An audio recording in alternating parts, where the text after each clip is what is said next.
licenciatura, matemática, matemática já vai ter uma quantidade bem menor de experimentos, porque praticamente eu acho que só os experimentos de física mesmo, as disciplinas de física que eles fazem. O curso de física já tem um pouco mais, né, de experimentos. Meteorologia, eu não sei te dizer, Rebeca. Eu realmente não conheço muito o curso, a grade curricular, então é um pouco fora. Não sei se a Alicia conhece. Então, meteorologia, não sei, mas acredito que sim, né? Então, todos os cursos de exatas, pelo menos na parte da física, né, tem essa parte de experimentos. E no caso da engenharia, as disciplinas técnicas também têm experimentos. Então, a disciplina de materiais, que é onde eu me situo, né, a minha área de materiais de construção, a gente tem a parte prática. Hidráulica tem parte prática. Elétrica, né, Alicia? Parte de eletricidade também, parte de rochas, né, geologia. Isso. Então tem.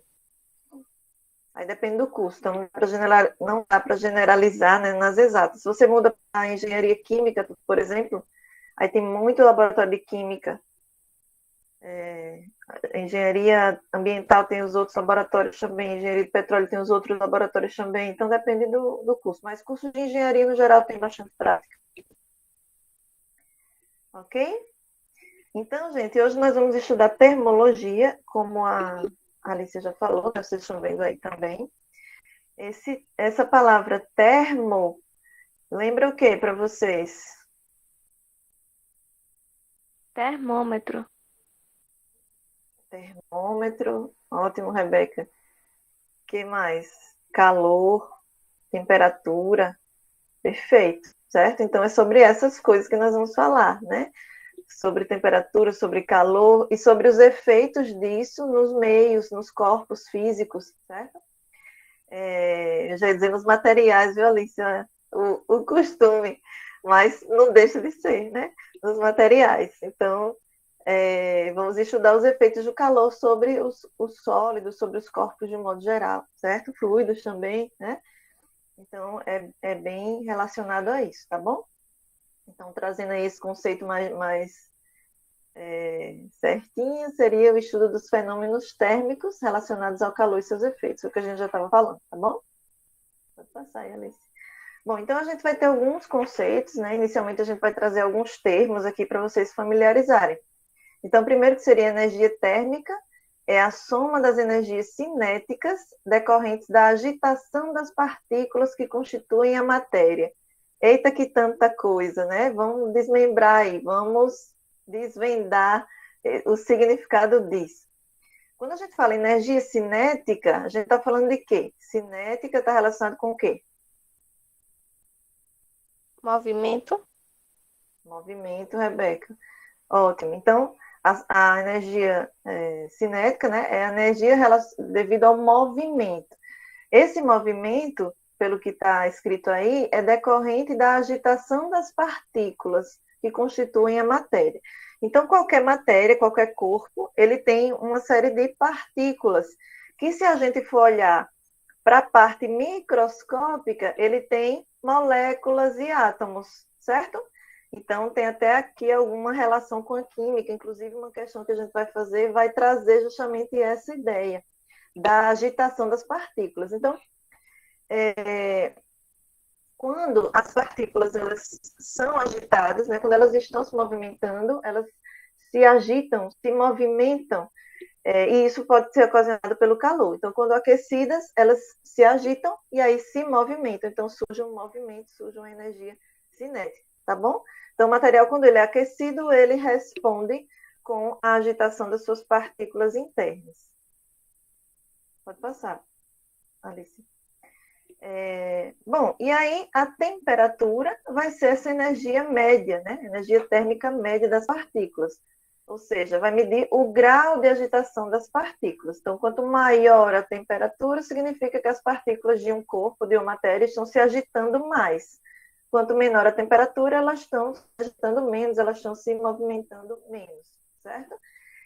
A temperatura, então, é uma das grandezas fundamentais, assim como outros que vocês já estudaram. Então, como vocês estudaram o metro, que é uma medida de comprimento, né, uma medida de tamanho, vocês estudaram o segundo, que é uma medida de tempo, né? Então, na verdade, metro, segundo são unidades, são escalas, depende do sistema de medida que a gente está usando, né? Mas a medida seria o comprimento, o tempo, a massa, né? Assim também como essas medidas, a gente tem a temperatura, certo? Então, todos os corpos, eles estão sob uma temperatura, que aí pode ser maior ou menor em função das condições do ambiente, do local onde se está. Certo? É aqui só mostrando, né, que os termômetros, aí os termômetros, que são os aparelhos que a gente usa para medir a temperatura, né? Então, assim como para medir o tempo, a gente usa um cronômetro, para medir comprimento, a gente usa uma trena ou um paquímetro, né? Geralmente os instrumentos vão ter esse nome metro no final. Para medir temperatura, a gente usa o termômetro. E aí está só ilustrando, ó, se vocês estiverem observando, da esquerda para a direita, a coluna de mercúrio, né? Geralmente tem os termômetros com mercúrio, a coluna ela vai aumentando. Então, na esquerda, a coluna de mercúrio é menor e a última, né, a da direita, é a maior. E se vocês olharem a figurinha abaixo, a gente vê justamente a relação com a agitação das partículas internas. Então, quando a temperatura é menor, a agitação é menor. Quando a temperatura é maior, a agitação é maior. Ok? Então, esse é o primeiro efeito que a gente observa do calor, né, nos corpos. Esse efeito de agitação, onde a gente tem uma relação aí entre a energia térmica, né, que é justamente o calor que a gente fornece, e a energia cinética que vai aparecer nos corpos, nas matérias. Pode passar, Alice. Aí a gente chega para conversar um pouquinho sobre a definição de calor realmente, né? Se a gente for definir o que é calor, é energia térmica em trânsito. E é muito importante que a gente se lembre disso, que calor é uma energia em trânsito, porque essa definição define tudo o que a gente precisa prestar atenção quando está estudando sobre calor, quando está discutindo sobre esse tema. Então, essa energia começa a ficar em trânsito, realmente sendo transferida de um corpo para outro, quando há uma diferença de temperatura. Ou seja, é a transferência de calor entre corpos.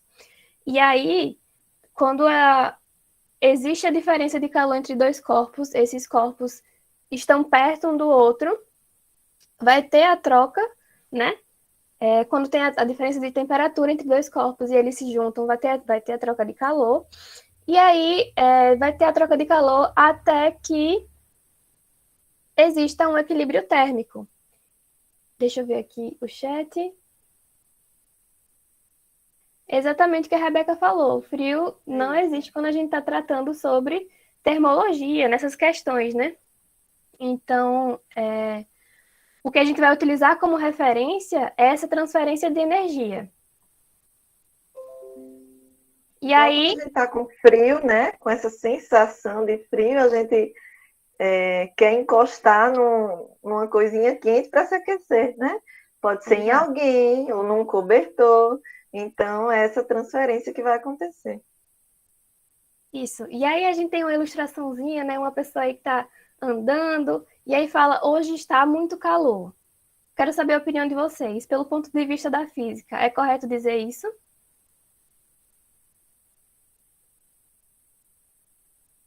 Mel que disse que não. Mais alguém?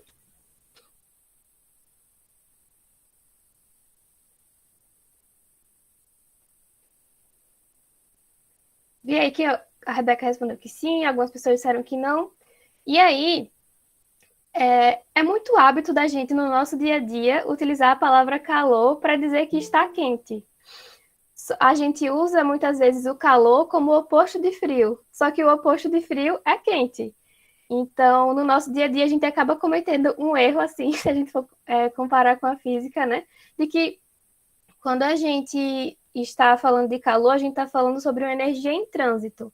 Então, eu não posso dizer eu estou com calor, porque, assim, calor não está contido em um corpo.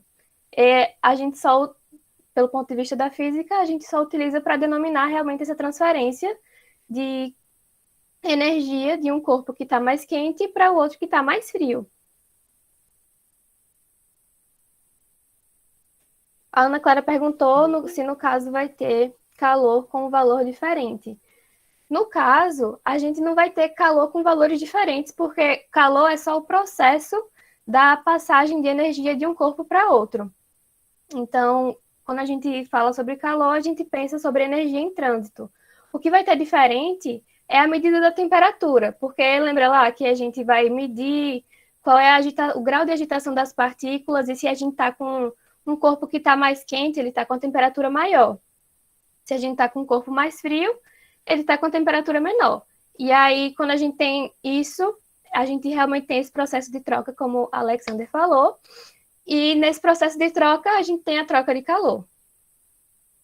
Então, a gente pode sim falar, o dia está extremamente quente e vai estar tudo ok com a física.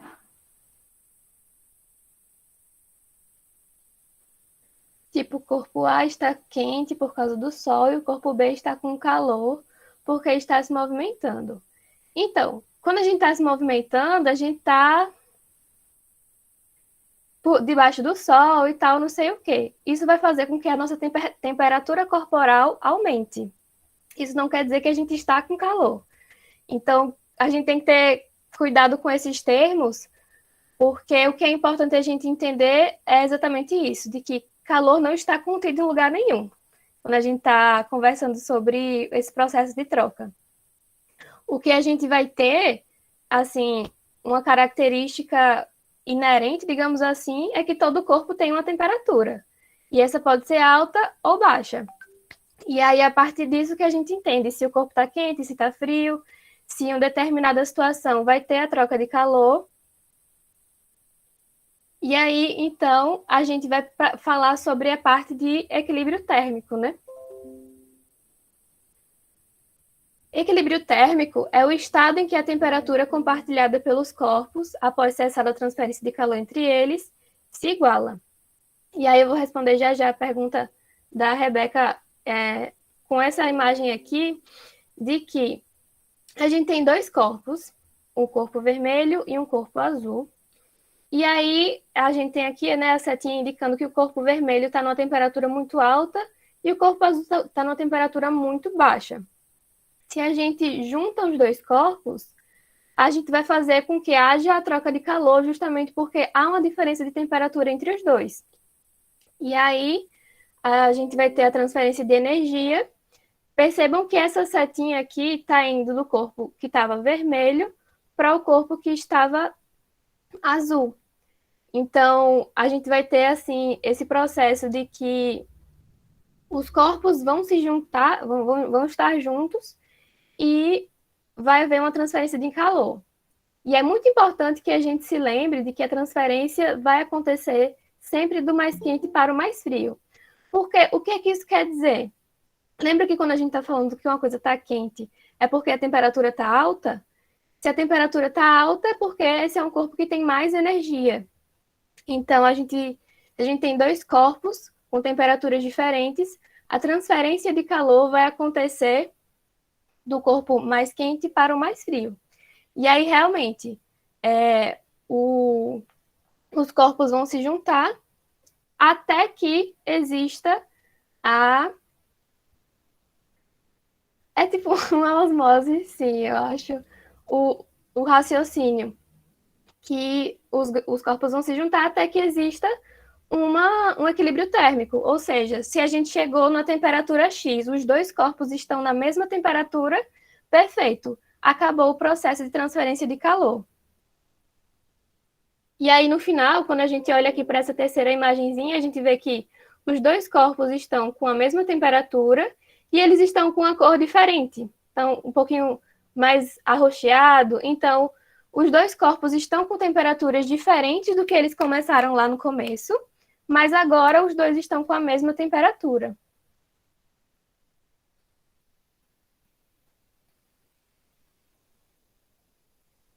E aí esse é o processo de equilíbrio térmico. O processo de equilíbrio térmico é o que acontece a transferência de calor, e aí quando as temperaturas de dois corpos se igualam, elas estão em equilíbrio. E aí vai esse lembrete de que sempre do corpo de maior energia para o corpo de menor energia. Vocês podem falar da maior temperatura para a menor temperatura, mas é importante que a gente se lembre desse conceito para que a gente consiga entender direitinho e fazer os exercícios e entender os fenômenos realmente da natureza quando a gente lembra de que é do de maior para o de menor o processo de transferência de calor. Aí, vamos lá começar com uma questãozinha para saber se vocês estão atentos, se está todo mundo acordado. Eu vou pedir a ajuda de vocês. A gente vai ler aqui a questão e eu quero que vocês falem. Se quiserem ligar o microfone, fiquem à vontade. Se quiserem falar no chat, fiquem à vontade também, para que a gente discuta as coisas. Olha só, um acordado há 5 minutos. Mas vamos lá. Essa é uma questão que foi retirada do Enem. E aí talvez vocês já tenham visto ela, porque ela é muito comum quando a gente estuda a parte de termologia, mas eu gosto muito dela porque ela trata dos conceitos realmente que a gente acabou de ver. Nos dias frios, é comum ouvir expressões como esta roupa é quentinha, ou então feche a janela para o frio não entrar. As expressões do senso comum utilizadas estão em desacordo com o conceito de calor da termodinâmica. A roupa não é quentinha, muito menos o frio entra pela janela. A utilização das expressões roupa é quentinha e para o frio não entrar é inadequada, pois. Aí a gente tem aqui. Alguém ia falar? Eu ia falar que o calor era uma energia e o frio não existia. Pronto, vamos olhar as alternativas. E aí, não sei se vocês utilizam alguma estratégia quando estão fazendo alguma questão que tem alternativas e tal, mas o que eu fazia era ler as questões e aí procurar o que estava errado e já ia passando para a próxima. Por eliminação, justamente. Então, vamos lá. Na letra A, a gente tem roupa absorve a temperatura do corpo da pessoa e o frio não entra pela janela. É o calor que sai por ela. O que é que vocês acham dessa alternativa? Tá correta? Por que não tá correta? Para mim tá certa essa questão. A letra A. Certo. Aqui na letra A tá dizendo que a roupa absorve a temperatura do corpo da pessoa. Vocês acham que faz sentido? Não. Faz não. Pronto. Aí, se a gente estivesse fazendo a prova do Enem, a gente lê essa primeira coisinha e faz assim, não faz sentido, né? Pula para a próxima alternativa. Mas realmente não faz, porque assim, a gente não perde temperatura, sabe? Então, a temperatura é só uma medida do grau de agitação e tal. E a roupa não vai absorver temperatura. Mas, na letra B, a gente tem roupa não fornece calor por ser um isolante térmico e o frio não entra pela janela, pois é a temperatura da sala que sai por ela. Essa daí também não está correta. Vocês conseguem dizer por quê? Alguma partezinha?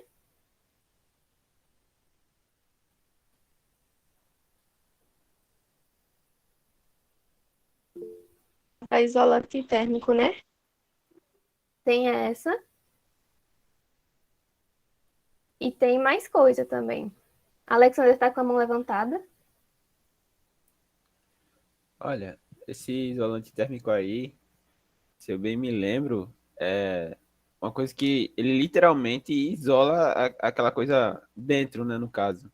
Mas quando a gente bota uma roupa, a gente ainda pode sentir um pouco de frio. Então, eu acho que tá incorreta. Tem até uma parte da coisa que a gente estuda que tem falando que meio que aumenta um pouco, né? Realmente aumenta um pouco, sei lá, como se fosse uma resistênciazinha ao frio, mas realmente não isola a gente. Não tá incorreto. Uhum. E a questão da temperatura aqui, ó. Que tá dizendo que a temperatura que sai por ela, que sai pela janela, mas que sai é o calor, né? Perfeito, gente. Quando a gente está tratando sobre esse processo, não faz sentido dizer que a temperatura sai. Quando a gente está falando sobre processo de troca de calor é realmente o calor que está em transferência, não a temperatura. E aí, realmente, quando a gente tem um isolante térmico é um material que vai impedir essas trocas de calor. E quando a gente está falando sobre uma roupa normal, isso não acontece, né, normalmente. Só se for uma roupa muito específica, que tem um material diferente e tal, que pode ter uma característica mais isolante. Então, na letra C, roupa não é uma fonte de temperatura e o frio não pode entrar pela janela, pois o calor está contido na sala, logo o calor é que sai por ela. O que é que vocês acham dessa?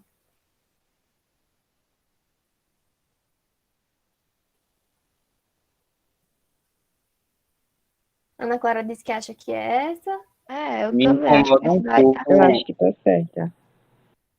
Eu também acho que está certo, mas me incomoda um pouco essa parte que diz que o calor está contido na sala, já que é feito entre dois corpos e simultaneamente, né? Sagaz, exatamente. Esse é um ponto importante para a gente prestar atenção, mas algumas pessoas acharam que essa talvez possa ser. Então vamos deixar ela assim e aí depois a gente volta se a gente achar uma que faz mais sentido. Na letra D a gente tem calor não está contido num corpo, sendo uma forma de energia em trânsito de um corpo de maior temperatura para outro de menor temperatura. O que é que a gente acha dessa alternativa? Essa é mentirosa, por causa do comecinho. Por que, Rebeca? Porque o calor tem que estar contido no corpo, né? Não, lembra que eu falei que calor é só energia em trânsito? Então, assim, calor é uma energia que vai passar de um corpo de maior temperatura para um de menor temperatura.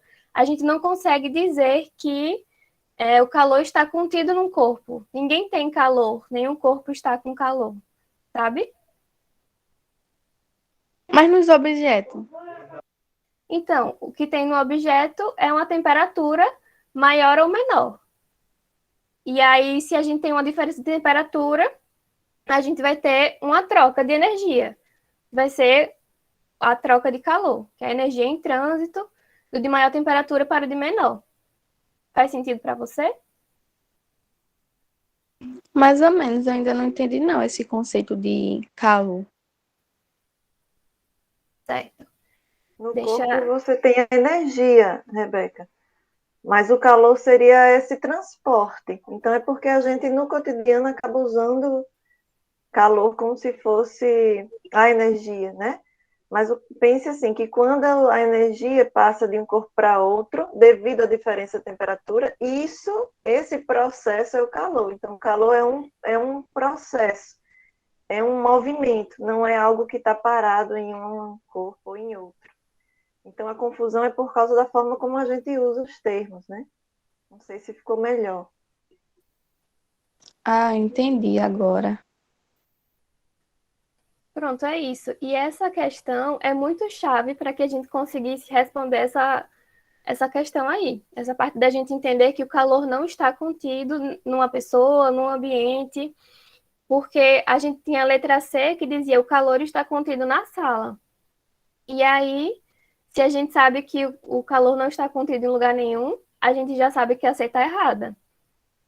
Se a gente vai para a letra E, já começa falando o calor está contido no corpo da pessoa, que é completamente o oposto do conceito que a gente entende por calor na física.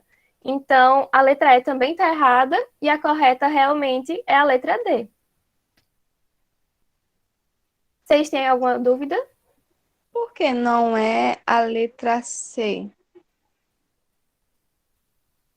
Justamente por causa dessa questão de que ali fala que e o frio não pode entrar pela janela, pois o calor está contido na sala. Também tem essa questão de que o frio não vai entrar, né? Tipo, a gente não tem esse conceito de que o frio entra, mas tem esse ponto-chave de que o calor está contido na sala, de acordo com a afirmação. Então, se a É gente por causa que tem nome frio, né? tem essa parte do frio e também a questão de que o calor não está contido. Fala, o calor está contido, justamente o contrário. Isso.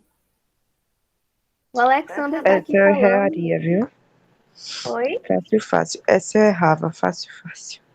Mas essa questão é fácil, é só realmente prestar atenção, assim. Às vezes a gente realmente confunde essa definição de calor porque no dia a dia a gente usa errado, né? A gente tem o vício de usar como oposto de frio e tal, não sei o que, dizer que eu estou com calor. Mas quando a gente entende o conceito a partir da física, é assim, relativamente tranquila essa questão. Só realmente precisava prestar atenção. É mentalizar isso, né? Entender isso, que o calor é essa questão da troca, não é algo que está parado em outro. Então, várias dessas questões aí, quer dizer, não sei se várias, mas algumas falam essa questão do calor estar contido. Então, onde tem dizendo que o calor está contido, eu já sei que não pode ser, porque o calor ele não é algo que está, né, em alguma coisa.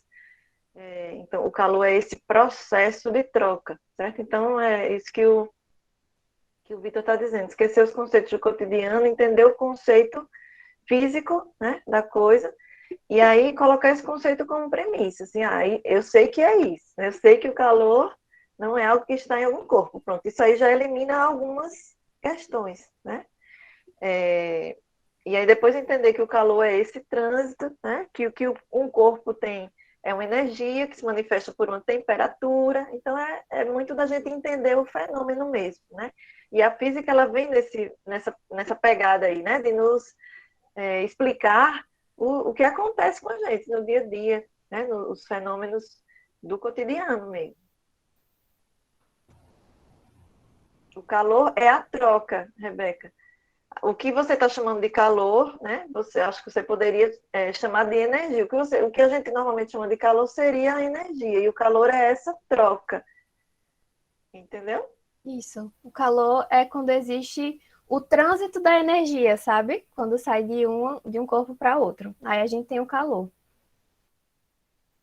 Entendeu, Rebeca? E aí, Isso, um movimento, isso aí. Isso. Então, assim, se a gente entende que o calor parte do conceito de movimento, de uma coisa saindo de um corpo para o outro, a gente já entende que não pode estar contido em nenhum ambiente, nenhuma pessoa, sabe? Então, esse é um conceito importante para que a gente guarde. Certinho? E aí, Rebeca, tudo certo? Tudo certo. Ah, agora entendi. Por quando a pessoa fala que perdeu, o copo estava em cima de uma mesa, uma xícara de café estava em cima da mesa, aí disse que ela perdeu calor, porque a bancada era fria, aí teve a troca de calor. Aí agora entendi por causa disso. Eu pensei que O era porque próprio o ambiente café era também, quente. né? O próprio ambiente também. O ambiente está com uma temperatura menor do que a do café, né? Então, vai haver essa troca para equilibrar. Certo? Quem tem mais, né, vai tentar dividir com quem tem menos para os dois ficarem com a mesma quantidade. É bem isso aí que acontece. Só que esse mais e menos é energia que a gente observa pela medida da temperatura, né? A temperatura é o que a gente mede que indica um grau de energia. E essa transferência de energia para se chegar num equilíbrio de valor, né, de temperatura, é que é o calor. Isso mesmo. Certo, Rebeca?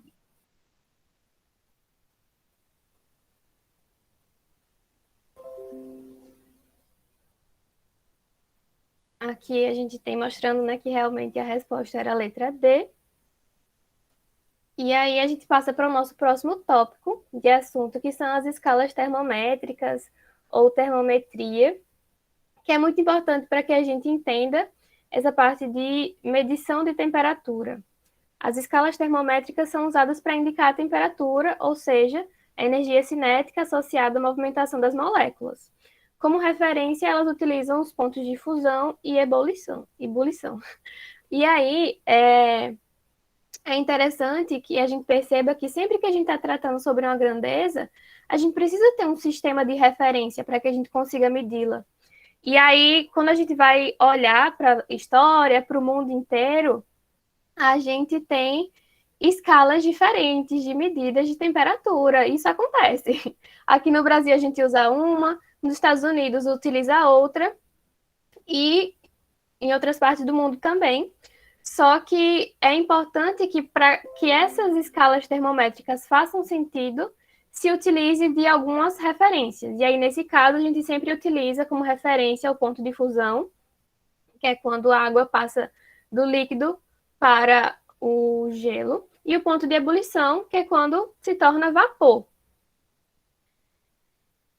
Então, a gente começa aqui falando sobre a escala Celsius, que é utilizada no Brasil, e ela tem como ponto de referência a temperatura do congelamento, que é de 0 grau, e a temperatura de ebulição, que é 100 graus. Então, essa aqui é uma escala que é muito conhecida por todos nós no nosso dia a dia.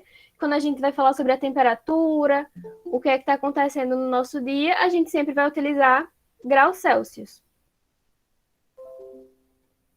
Quando a gente está falando sobre Fahrenheit, a gente vai ter que o ponto de fusão da água é 32 graus Fahrenheit e o ponto de ebulição é 212 graus Fahrenheit. E aí, vocês me perguntam, mas como assim a gente passou de 0 para 100, de 0 e 100 para 32 e 212?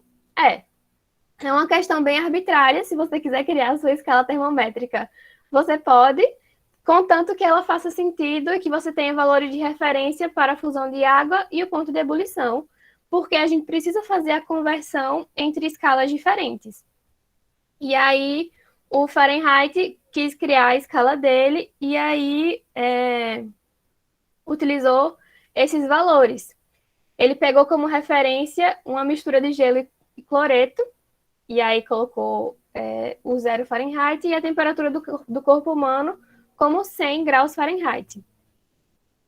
Então, é importante que a gente lembre que quando a gente está falando de Celsius, a gente tem 0 e 100, e quando é a escala Fahrenheit, a gente tem 32 e 212. E a gente passa para a terceira, que é a escala Kelvin, também é conhecida como a escala absoluta, que tem como referência a temperatura do menor estado de agitação de qualquer molécula, que é o 0 Kelvin. E aí, nessa escala, também os valores de referência são diferentes. O ponto de fusão da água é 273 Kelvin e o ponto de ebulição é 373 Kelvin. Então, a gente tem essas escalas que são diferentes, e é importante também ressaltar que quando a gente está falando sobre temperatura no SI, a gente sempre vai utilizar Kelvin, que é a nossa medida no SI. E aí tem outra coisa que é importante também, que por convenção, não se usa grau Kelvin para a gente falar da escala, ou seja, 22K aqui, né? A gente vai ler como 22 Kelvin e não 22 graus Kelvin. Para as outras escalas que a gente estava conversando antes, tanto Celsius quanto Fahrenheit, a gente fala o grau, mas para Kelvin não. Então é isso, a gente tem essas 3 escalas termométricas que são as mais conhecidas, e se a gente tem escalas que são diferentes, a gente precisa discutir sobre um modo de, se eu tenho uma temperatura em Celsius, como é que eu vou chegar em Fahrenheit e tal, não sei o quê. Então, a gente precisa discutir como é que é essa parte de conversão entre as escalas termométricas. Então, justamente nesse momento que a gente vai pegar os valores de referência do ponto de fusão da água e o ponto de ebulição, para que a gente consiga fazer essa proporcionalidade e consiga fazer conversões. Então, aqui, a gente tem esses valores. Para Celsius, o ponto de fusão é 0, para Fahrenheit 32, para Kelvin 273, e aqui a gente também tem os pontos de ebulição, e eles vão ser importantes para que a gente consiga montar uma expressão que faça sentido e a gente consiga fazer efetivamente a conversão de uma escala para outra. Começando aqui. E aí, como é que a gente vai fazer isso? Se a gente está tentando medir uma temperatura X, essa temperatura vai estar aqui entre o 0 e o 100, porque, digamos que eu estou medindo a temperatura da água. Está líquido, então eu sei que está aqui entre 0 e 100. E aí, se eu quero pegar isso como referência, eu preciso fazer 2 intervalos para que eu tenha aquela questão de proporcionalidade. Se eu quero a temperatura aqui, vou pegar a temperatura Celsius e vou fazer o primeiro intervalo como sendo essa temperatura aqui menos o ponto de fusão. E aqui, nesse caso aqui, vai ser C menos 0. O segundo intervalo que eu vou pegar vai ser 100 menos 0. Ou seja, para que eu consiga pegar a proporcionalidade dessa escala, eu preciso de 2 intervalos. E aí, tenho aqui C menos 0 dividido por 100 menos 0, que é o que a gente tem para Celsius. E aí vocês concordam que se eu estou medindo uma mesma temperatura, se eu estou medindo um corpo que está na temperatura X, o intervalo de temperatura, da temperatura desse corpo para a temperatura do ponto de fusão em uma escala vai ser proporcional para outra escala? Faz sentido para vocês?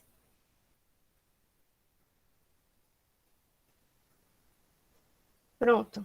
Então, a gente vai partir dessa questão. Se a gente tem isso daqui para Celsius, para Fahrenheit vai ser a mesma coisa. Eu vou pegar o valor do meio, diminuir do que está embaixo. Então, vai ficar F menos 32. E vou pegar o valor de cima, que é o de ebulição, e vou diminuir do de baixo também. Então, eu tenho 2 intervalos de medida dentro dessa escala termométrica, para que a gente consiga fazer proporcionalidade novamente. Então, a gente tem isso daqui para o Fahrenheit.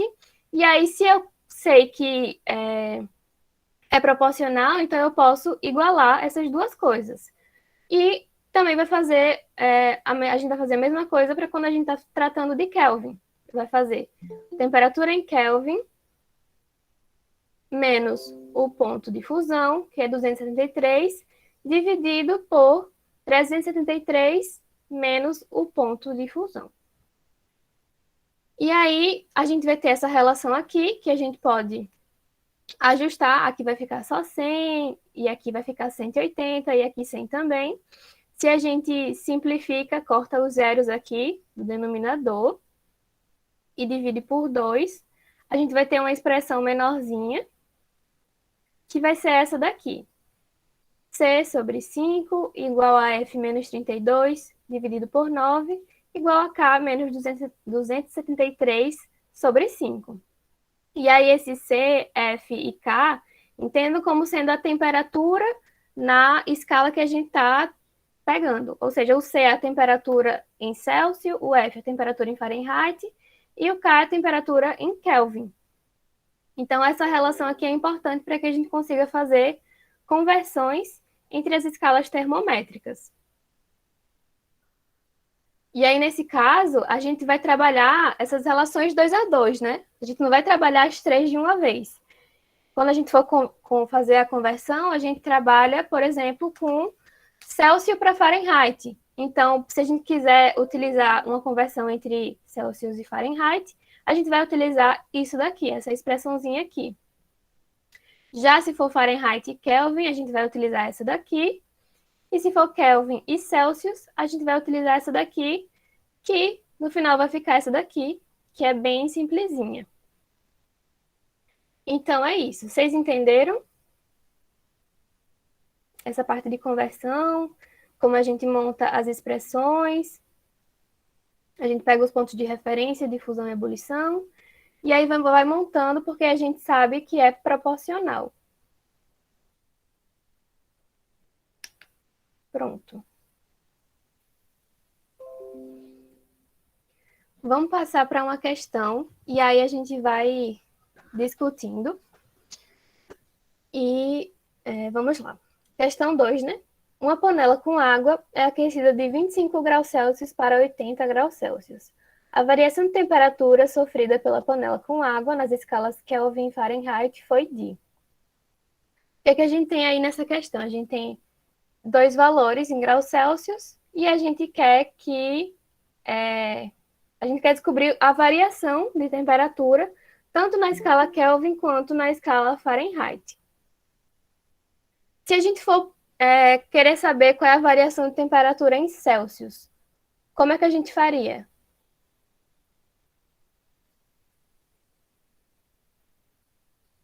Subtrai o quê de quê?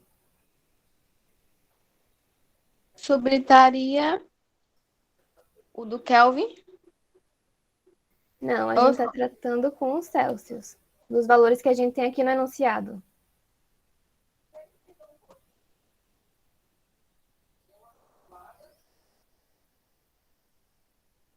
Isso, a gente vai pegar o 80 menos 25.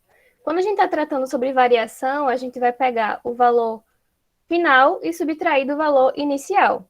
Então, se a água saiu de 25 graus Celsius e chegou em 80 graus Celsius, a nossa variação de temperatura em graus Celsius vai ser 80 menos 25. E aí vai ser 55 graus Celsius, né? Pronto. Então, vamos passar para... Eu não entendi, não. Qual parte, Rebeca? Eu não entendi. E a transformação? Então, a gente não fez a transformação ainda, eu só estava perguntando para saber se vocês estavam ligados sobre a variação de temperatura e como se calcula. Ah, sim. A Eu gente pensei vai que você partir... ia pular para outra questão. Não, a gente vai partir para a transformação agora. Não se preocupe. Mas aí vamos lá. Vamos partir para a resolução e a transformação. Vocês estão conseguindo ver aqui a tela? Dá para ler direitinho? Sim. Pronto. A gente tem os valores de temperatura inicial e temperatura final em graus Celsius. E aí a gente tem, assim, duas formas de fazer, digamos assim, porque a gente pode usar essa fórmula aqui direto. E aí, como é que seria se a gente quer uma temperatura em Fahrenheit? A gente tem ela em Celsius e a gente quer chegar em Fahrenheit. A gente precisaria isolar o F, vocês concordam? Sim. Pronto. A partir disso, a gente ia ter o quê? A gente vai passar, vamos fazer aqui meios por extremos, ou, na verdade, como a gente vai querer isolar o F, não vamos fazer meios por extremos, só passar o 9 para lá.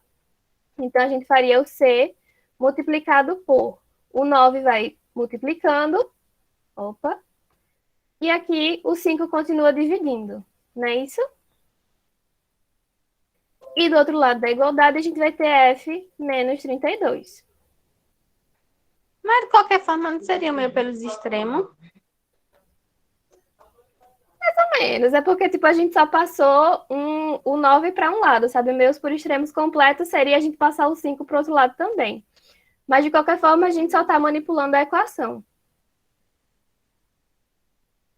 Ah, porque você vai dividir, né? O C do 5, né? Isso. O 5 continua aqui desse lado. Aí, se a gente quer isolar o F, vamos isolar ele aqui desse lado. E a gente vai passar o 32 para o outro lado. Então, ele vai positivo e a gente vai somar com o que já estava do outro lado, que é o C multiplicado por 9 dividido por 5. Vocês concordam? Faz sentido para vocês? Ah, você fez o MMC, foi? Não, eu só organizei a equação. Aqui, desse lado, a gente tinha C sobre 5. Aí eu peguei e passei o 9 para cá. Então, ele foi multiplicando. Aí, eu fiquei com Não sei o se C... você colocar, Alicia, 9 vezes C sobre 5, se fica mais claro. Eita. Pode ser.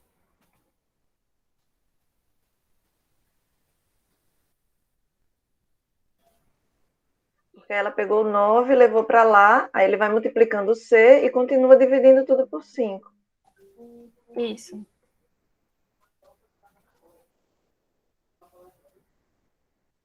E pode fazer isso? Pode, porque assim, a gente Pode, não mudou... porque é multiplicação, né? Isso. A gente só está pegando a expressão que a gente tem e manipulando ela. A gente não está, tipo, multiplicando por nada, não está adicionando nenhum termo que não existia antes, só está realmente fazendo multiplicação e a passagem de um lado para o outro da igualdade, digamos assim.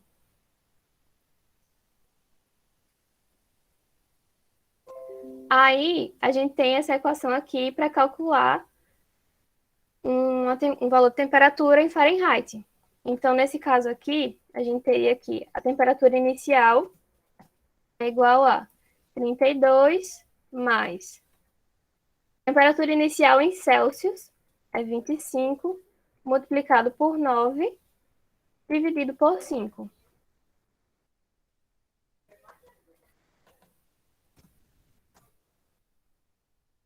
E aí, se a gente for montar logo também da temperatura final, isso vai ser igual a 32 mais a temperatura final foi 80 multiplicado por 9 dividido por 5. Então, a gente só precisaria pegar essas equações aqui, resolver, e a gente teria a temperatura inicial e a temperatura final. A gente tem a temperatura final e a inicial, a variação em Fahrenheit vai ser a temperatura final menos a inicial, certo? Só que aí a gente tem uma outra forma, assim, é o mesmo raciocínio, mas a gente tem uma forma mais fácil de fazer essa descoberta da variação de temperatura quando a gente está tratando de escalas termométricas. Porque, vejam só, a gente tem essa equação aqui, que é a que a gente utiliza como base, mas vocês lembram que eu não sei desenhar com o mouse, mas vocês vão me perdoar. A gente tinha o C menos 0, e aqui dividido por 100 menos 0. E aqui a gente tinha a segunda parte. Não vou gastar a visão de vocês com o meu desenho troncho, minha escrita troncha. Mas enfim, o que eu Mas eu quero acho que é chegar... melhor para eles assim, Alice, viu? Do que Pronto. digitado. Então, vamos lá.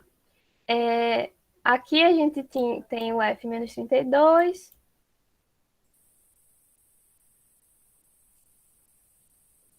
E aqui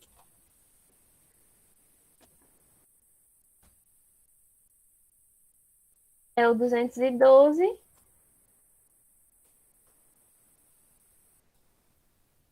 menos 32.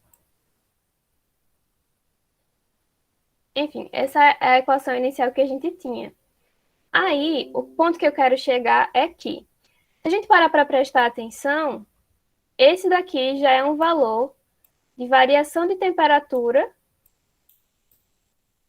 em graus Celsius.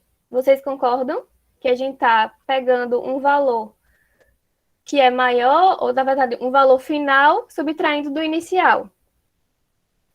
E aqui a gente está tratando de uma variação de temperatura em Fahrenheit. Variação de temperatura em Fahrenheit. Então, se a gente tem essas duas coisas, a gente consegue fazer essa equação esse cálculo de variação de temperatura muito mais rápido. Porque a gente vai pegar e vai vir aqui, e a gente tem a variação de temperatura em graus Celsius sobre 5. E a gente vai ter a variação de temperatura em Fahrenheit dividido por 9. Beleza? Então, se a gente tem esse valor aqui já, da variação de temperatura, a gente quer isolar a variação de temperatura em Fahrenheit. A gente tem aqui variação de temperatura em Fahrenheit. E aí eu vou fazer aquele processo que eu fiz na outra parte, né, de passar o 9 para cá. Então, vai ficar 9 multiplicado por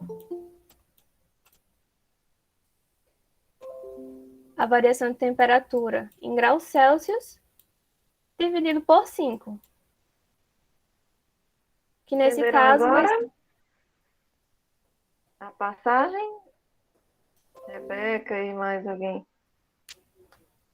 Eu ainda não entendi essa passagem. Ó, tipo, quando a gente está trabalhando com uma igualdade, a gente pode fazer manipulações, porque a gente tem certeza de que os dois lados da igualdade são iguais, já que a gente está tratando sobre a igualdade, né? E aí, esse processo da gente passar o 9 para cá é como se a gente estivesse fazendo meios por extremos. Meios por extremos faz sentido para vocês? A gente não está modificando nada, a gente só multiplica. E aí, esse processo é como se a gente pegasse e fizesse assim. Vou pegar esse termo aqui desse lado e vou multiplicar por 9. Vou pegar esse termo desse lado e vou multiplicar por 9. Ou seja, não estou modificando a minha equação. Estou multiplicando os dois lados pelo mesmo valor, então, assim, vai ficar proporcional. E aí, se eu multiplico os dois por 9, aqui vai ficar multiplicando por 9 dessa forma que está aqui. E aqui desse lado, vocês concordam se eu pegar o 9 e dividir por 9, vai ficar igual a 1?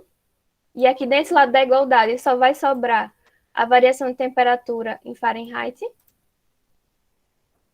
Quando a gente faz esse processo de, assim, passar multiplicando para o outro lado da igualdade, na verdade, o que a gente faz é como se a gente estivesse multiplicando os dois lados da igualdade pelo número.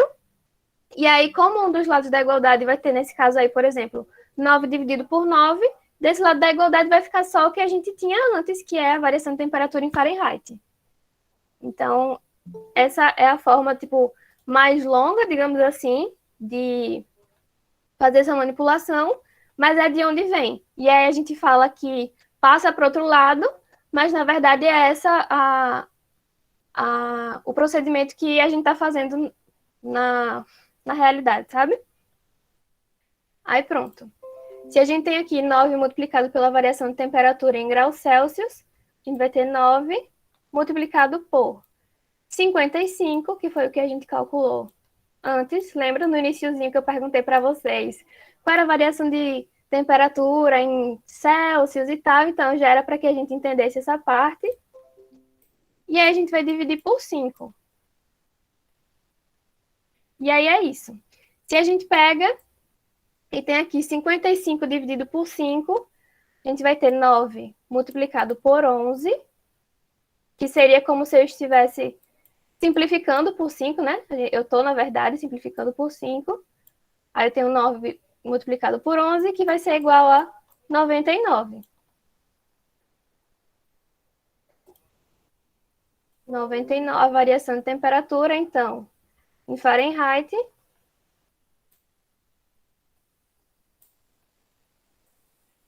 é igual a 99.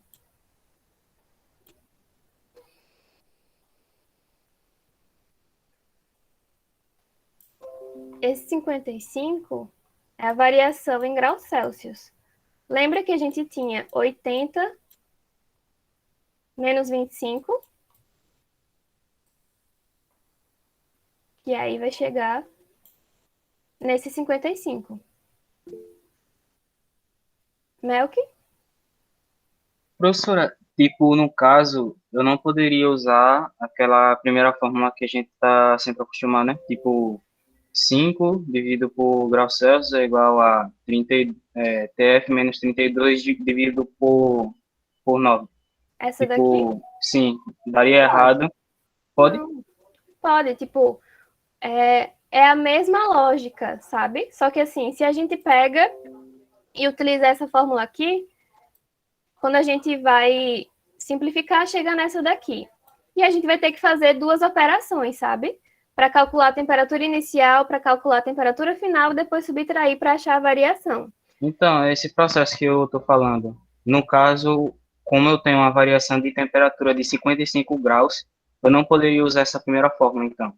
Eu teria que usar a fórmula da variação de temperatura entre elas. Porque Isso. Daria errado se usar Isso. ela. Quando a gente está tratando de variação de temperatura, a gente não pode jogar direto nessa fórmula, não. Essa fórmula só serve para que a gente ache o equivalente de um valor de temperatura em uma escala diferente. Então, se eu tenho 25 graus e essa é a temperatura em graus Celsius, eu quero achar em Fahrenheit, tudo certo eu pegar e usar essa fórmula. Mas se a questão está pedindo a variação de temperatura, então eu não posso jogar direto. Ou eu pego e faço essa lógica da gente pegar isso daqui e já transformar numa fórmula para a gente calcular a variação de temperatura, ou então eu realmente pego essa fórmula aqui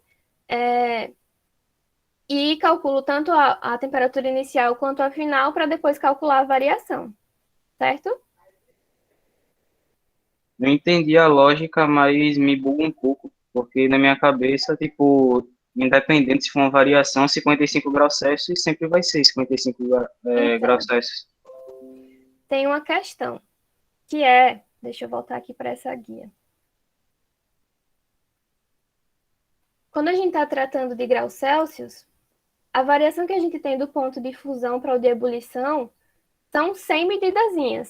Concorda? Que vai ser o 100 menos o zero. Quando a gente está tratando de Fahrenheit, a variação de um ponto para o outro já não é mais 100, é 180. Então, a gente precisa fazer essa equivalência, porque assim, a escala de Fahrenheit tem mais divisões do que a escala em Celsius. Então, a variação em Celsius não vai ser a mesma que em Fahrenheit. Só que aí, a gente tem uma coisa mais específica, importante, não sei, que é quando a gente está tratando de variação em Celsius e em Kelvin. Em Kelvin, a gente também tem uma variação que é de 100 medidas, 100 pedacinhos. Digamos assim, que se a gente fizer a diferença de 373 para 273, a gente vai ter 100.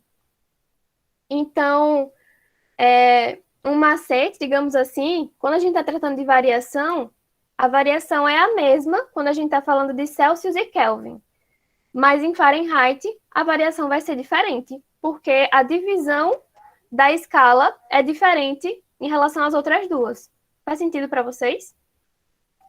Sim, agora eu entendi. Porque, tipo, ia dar um valor diferente, né? Se eu fosse fazer variação de Fahrenheit, no caso para Kelvin, porque as medidas não são iguais. Enquanto na de Celsius e Kelvin, ela tem essa igualdade, né? Por assim dizer, de 100 pedaços. Exatamente. Então, ainda que sejam escalas diferentes, a divisão das duas são do mesmo tamanho, digamos assim. Os pedacinhos, se a gente for dividir em cada pedacinho, eles têm a mesma medida. Mas quando a gente fala de Fahrenheit, isso é diferente. Se de um ponto para outro tem 180 divisãozinhas, então cada pedacinho vai ser menor, então a gente teria que fazer o cálculo realmente. E aí a gente parte para a questão. Se a gente sabe que a variação de Celsius é a mesma variação de Kelvin, então, se a gente já soubesse disso, na verdade, a gente já responderia essa questão de cara. Porque a variação em Celsius a gente sabe que é 55, que a gente fez 80 menos 25, e a gente sabe que essa variação vai ser equivalente para a escala em Kelvin também, porque ela também tem 100 divisões. Então, a única alternativa que tinha aqui, o 55, era a letra B, que diz que a variação em Kelvin é 55 e a variação em Fahrenheit é 99. E aqui, quando a gente calculou a variação, a gente encontrou o quê? O 99 para a variação em Fahrenheit. Então, a lógica dessa questão era essa. E aí a gente tem esse macete, quando a gente quiser fazer mais rápido, se a gente estiver atento, a gente sabe que a variação em Celsius é a mesma que em Kelvin, mas se a gente fizer o cálculo, vai dar a mesma coisa, sabe? E aí a gente não vai fazer agora por causa do tempo, mas qualquer coisa vocês podem falar, fica aí como uma atividade para que vocês façam. Eita, Alexander, bugou com o quê? Pode falar. É porque assim, eu fui fazer a fórmula do Kelvin, aí no fim a gente acaba cortando o denominador, no caso, que é o 5, e passa somando, digamos assim, o 273 com o grau Celsius, correto? Peraí, fiquei um pouco confusa, deixa eu... Tipo assim, tem C5 é igual a K menos 273 dividido por 5 também. Aí eu vou lá, corto o 5 de graus e o 5 de Kelvin e acabo passando ele para lá, e isso acontece por meio de uma soma, correto? Aí fica basicamente o valor de Celsius somado com 273. Só que se for olhar, isso aí não é 55. Aí eu tô bugado aqui, tipo, como? Então, lembra daquela questão de que a gente não pode usar essa fórmula para calcular diretamente a variação? Mas se a gente pegar aqui, ó, o que a gente fez na questão considerando as coisas de Fahrenheit. A gente pegou o numerador da nossa relação e aqui a gente vai ter que vai ser C sobre 5, quando a gente está falando sobre Kelvin, é igual a Kelvin menos 273 dividido por 5. Pronto, essa é a relação que a gente tem. E aí, vamos dizer que a gente tem aqui o menos zero, então aqui a gente vai ter a variação de temperatura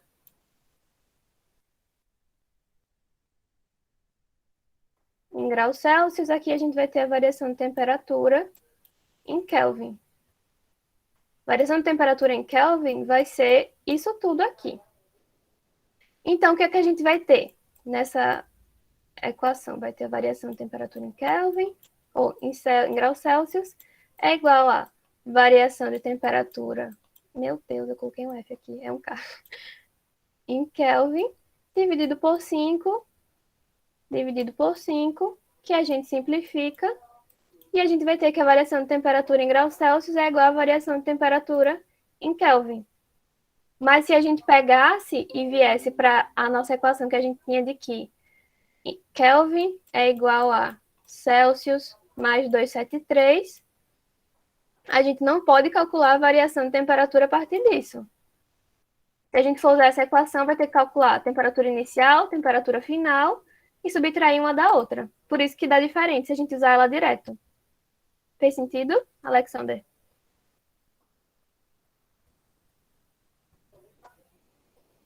Alguém tem alguma dúvida?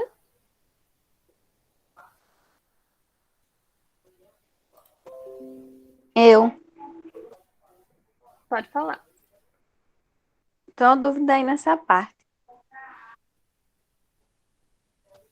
Nessa parte de transformação, Essa parte aí do Kelvin que eu não entendi. esse processo aqui foi o mesmo que a gente fez antes. A gente pegou a nossa equação base, que a gente tinha de relação entre as duas escalas, e aí manipulou. O que o Alexander estava fazendo era pegar essa equação aqui que a gente pegou, que é a relação entre as duas escalas. Então, se eu tenho uma temperatura em Celsius de um valor X, eu só somo com 273 e aí eu vou ter ela em Kelvin. E aí eu posso fazer isso, calcular a temperatura inicial, a partir dos 25 graus que eu tenho, temperatura final, e fazer a diferença dos dois depois para a gente calcular a variação de temperatura em Kelvin. Mas, a partir dessa relação aqui que a gente tem de que C menos 0 e K menos 273 são as variações de temperatura sob as suas respectivas escalas, ou seja, C menos 0 é a variação de temperatura em Celsius e K menos 0, ou K menos 273 é a variação de temperatura em Kelvin. Então, eu chego nessa daqui, nessa equação aqui, que nos dá que a variação de temperatura em Celsius é igual à variação de temperatura em Kelvin, que foi aquilo que eu disse para vocês, que a gente já consegue fazer de cara. Então, realmente, a gente iguala. Se a gente calcula a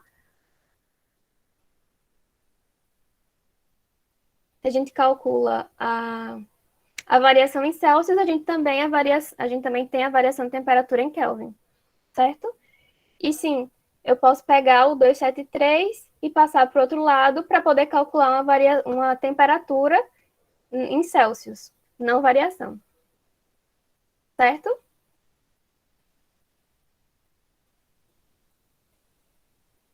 Certo. Caminho, entendi. né, para calcular a variação ou o valor individual é um pouquinho diferente. O entendimento é o mesmo, né? E uma equação sai da outra. Só que em uma delas você entra com o valor individual, só para converter temperatura de uma escala para outra, e na outra equação você trabalha com a variação. É só perceber isso. Você está usando, se você está trabalhando com variação, se você está trabalhando com valor individual. Mas tudo sai do mesmo entendimento, do mesmo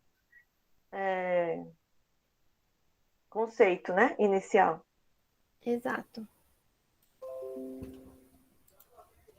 Aí pronto, se a gente vier aqui para as alternativas que a gente tinha, como eu disse para vocês, se a gente souber que a variação de Kelvin é a mesma variação que grau Celsius, que a variação em Celsius, a gente já responde essa questão assim, ó, bem rápido. Então, é uma informação que é importante e é fácil de lembrar, né? Para que a gente consiga responder mais rápido, mas também se a gente não lembrar, se a gente conseguiria fazer, realmente calculando. E é isso, a resposta seria a letra B. Então, vamos para a questão 3 aqui rapidinho, que diz o seguinte: na escala termométrica Homer, não sei pronunciar, proposta pelo cientista Ole Homer, o ponto de fusão do gelo é 8 graus Homer e o ponto de ebulição é 60 graus Homer. E aí ele pergunta a relação entre as temperaturas na escala Celsius e na escala Homer. E aí, como eu disse para vocês, essa questão da gente criar uma escala termométrica é muito arbitrária, contanto que a gente utilize os valores de referência. E aí, para a gente resolver essa questão, é só a gente fazer aquela comparaçãozinha.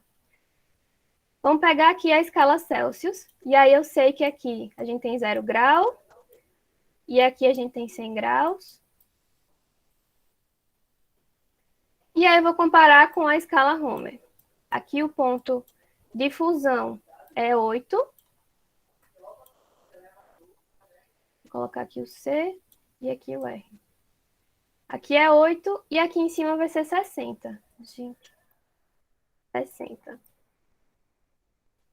E aqui eu tenho uma temperatura C. E aqui eu tenho a temperatura em R. Vou colocar assim, que é como eu acho que está na questão.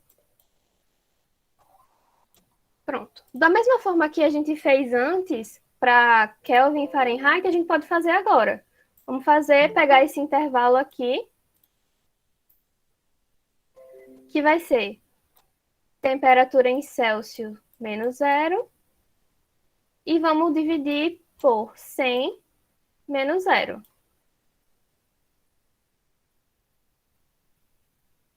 Aí a gente vai igualar com isso daqui, que vai ser a temperatura em Homer menos 8,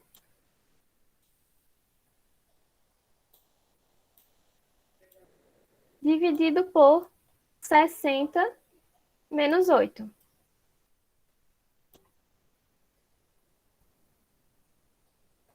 Aí a gente vai ter aqui a temperatura em Celsius, dividido por 100,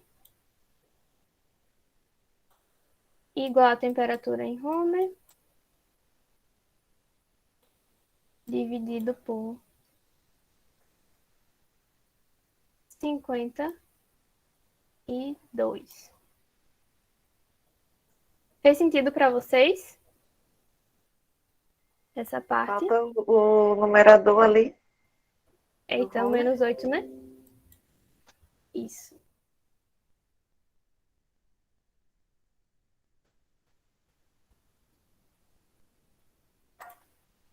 Pronto. Aqui a gente já tem a nossa relação entre as temperaturas na escala Celsius e na escala Homer. Aí a gente vem aqui para as alternativas e percebe que não tem nenhuma igual. Mas é só uma questão de simplificação. Se a gente pegar e vier para cá, se a gente simplificar os dois denominadores por 4, dividindo por 4 o 100 e o 52, a gente vai encontrar aqui 25 e vai encontrar aqui 13.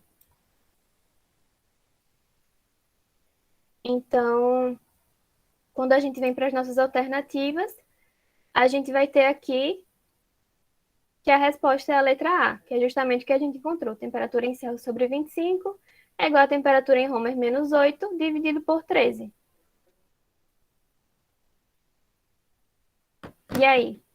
Deu para entender direitinho? Alguma dúvida nessa questão?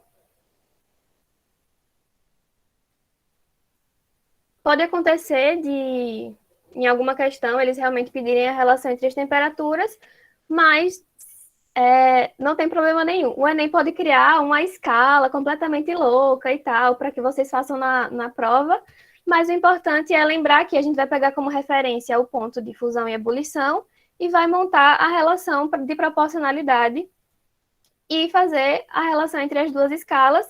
E pronto, muito tranquilo, é só fazer realmente o meio menos o de baixo, dividido pelo de cima, menos o de baixo, e iguala, e pronto, tudo tranquilo.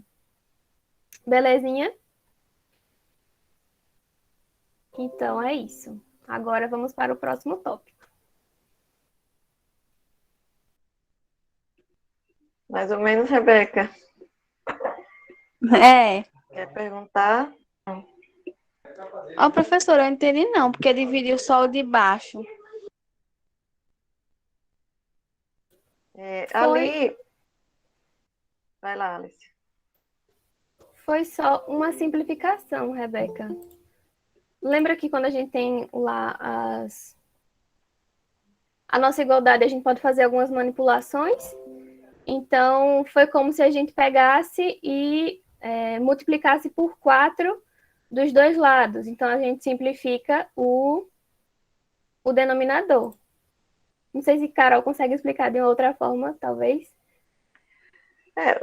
Como é uma operação de divisão, Rebeca, então, sendo divisão e sendo multiplicação, se você fizer dos lados, tudo bem, porque você está mantendo a proporcionalidade. Você não podia fazer isso de um lado só. Então, mesma coisa que a Alice explicou antes, quando ela multiplicou por 9 os dois lados da igualdade, você também pode fazer essa divisão. Agora, tem que ser sempre proporcional. Então, numerador com numerador, denominador com denominador, né? De modo que você não esteja alterando a proporcionalidade. O que está em jogo aí nessas igualdades é que eu estou dizendo que um lado equivale ao outro. Então, se eu não modificar essa condição de equivalência de um lado com o outro da igualdade, não tem problema. Não pode só dividir de um lado, ou dividir de um lado por um número, do outro lado por outro número. Entendeu? Mas é porque eu não entendi porque não dividiu o numerador. Então, porque eu estou querendo fazer isso só no denominador. É quase como que quando a gente faz aquela parte de encontrar um denominador comum, mínimos múltiplos comuns, por exemplo, né? Que a gente trabalha ali mais no denominador. Então, você não altera ali a sua proporcionalidade, considerando essa questão dos meios pelos extremos. Não tem a história dos meios pelos extremos? Eu não vou multiplicar o numerador de um com o denominador do outro, e o denominador do primeiro com o numerador do segundo. Então, se eu fizer multiplicar só o denominador de um dos dois lados, isso vai se refletir na igualdade como um todo. Não sei se eu estou conseguindo explicar. Para você mexer no numerador, nesse caso aí, era mais complicado, porque no numerador você tem uma operação de subtração. Aí você não pode fazer uma relação direta, se você multiplicar, tem que ser pelas duas parcelas da subtração, né? Não sei se deu para entender. Então, ela fez um MMC, resumido. Mais ou menos, né, Alicia? Dá para relacionar um pouco com isso, né? Uhum. Mas foi uma estratégia de simplificação só, realmente. E a gente faz bastante isso, viu, Rebeca? Sim. Né, Alicia? É uma coisa que se faz bastante nas continhas de física, no final, para você não fazer muita conta. Então, em vez de você multiplicar esse número tão grande, você simplifica ali, né? Dividindo por um número menor. Então, você tem que encontrar realmente um divisor comum para os dois. Então, só foi feito porque existia um número, que era o 4, né?